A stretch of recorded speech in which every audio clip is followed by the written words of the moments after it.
Halo, aku Agri Farandika Tarigan dari Universitas Negeri Medan, Fakultas Bahasa dan Seni, jurusan Bahasa dan Sastra Indonesia, program studi S1 Pendidikan Bahasa dan Sastra Indonesia, NIM 2213-111034. Di sini kita akan menjelaskan dua media pembelajaran yang dapat digunakan oleh anak SMA.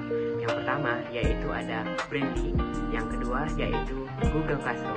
Nah, kita bakal kupas satu-satu.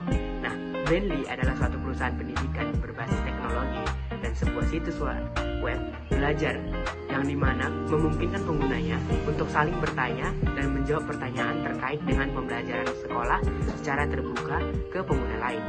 Brainly suatu komunitas organisasi ataupun wadah pembelajaran yang terbesar di dunia dengan berbagai penyaluran ide dan kepintaran. Nah, dari yang tidak tahu menjadi tahu, di mana sesama murid akan saling bertanya, saling menjawab, dan diberikan jawaban juga oleh guru yang ada di dalam organisasi ini untuk membantu para murid dalam mengerjakan tugas mereka.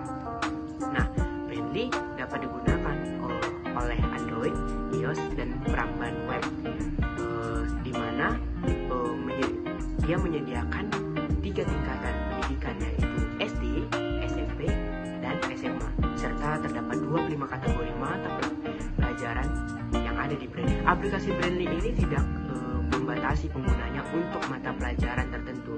Fitur-fitur yang disediakan juga menjadikan aplikasi ini sangat menarik di kalangan pembelajaran. Brainly tersedia dalam 2 bentuk, aplikasi dan situs web. Nah, yang keduanya sama-sama memudahkan pengaksesnya.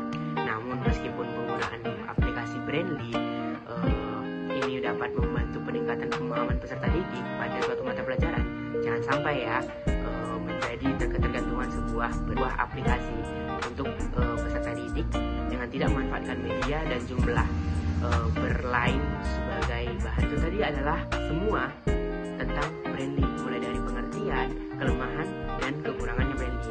Saat ini kita akan membahas tentang Google Classroom. Nah, seperti yang disebut, Google Classroom adalah platform gratis berbasis web yang digunakan untuk memudahkan kegiatan pembelajaran pendidik dan murid.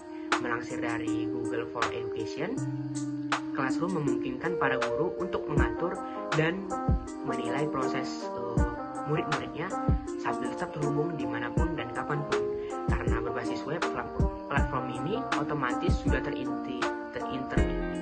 terintegrasi dengan layanan Google Suite for Education lain seperti Gmail, Google Docs, dan Google Calendar. Para murid bisa menerima dan mengumpulkan tugas mereka langsung di Classroom. Nah, begitu juga dengan para guru. Layanan ini sangat mengurangi penggunaan kertas dan memudahkan proses pembelajaran apabila jika dilakukan dengan jarak jauh. Nah, ada karakteristik Google Classroom. Google Classroom dirancang untuk membantu guru dalam membuat dan mengumpulkan tugas tanpa kertas, termasuk fitur untuk menghemat waktu seperti kemampuan untuk saling membuat salinan Google dokumen secara otomatis bagi setiap siswa. Nah, Google Classroom juga terhubung dengan semua layanan Google for Education yang lainnya, sehingga pendidik dapat memanfaatkan Google Mail, Google Drive, Google Calendar, Google Docs, Google Sheet, Google Sliders, Google Sheets dalam proses pembelajarannya. Langkah yang digunakan untuk guru dalam menggunakan Google Classroom yaitu membuat kelas. Pertama, login dan masuk ke aplikasi Google Classroom yang telah di-download atau yang dibuka dengan laman classroom.google.com. Nah, kedua yaitu pada layar akan muncul sejumlah pilihan dibagi layar antara menu classpack, kemudian klik Add, lalu klik class, ketiga isi formulir tersebut dan pilih lagi kelas, maka berhasil dibuat.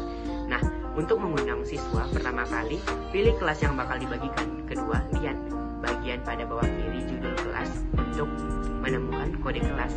Klik kode tersebut, kemudian kamu copy kode tersebut dengan menggunakan berbagi kepada siswa. Nah, yang untuk membuat tugas yaitu dengan pertama kamu klik menu tugas dan pilih tugas, kemudian isi judul beserta petunjuk mengerjakannya. Apabila Anda tidak menambahkan materi atau lampiran file, kamu klik saja menu tambahan. Setelah itu masuk ke bagian setting, lalu atur ketentuan tugas setelah poin dan batas pengumpulan pengerjaan. Nah, apabila semua sudah selesai, lalu klik tugas. Nah, bagi siswa dapat bergabung ke dalam kelas, siswa dapat mengirim tugas, dan yang lainnya. Nah, itu tadi adalah merupakan pengertian dari Google Classroom. Terima kasih.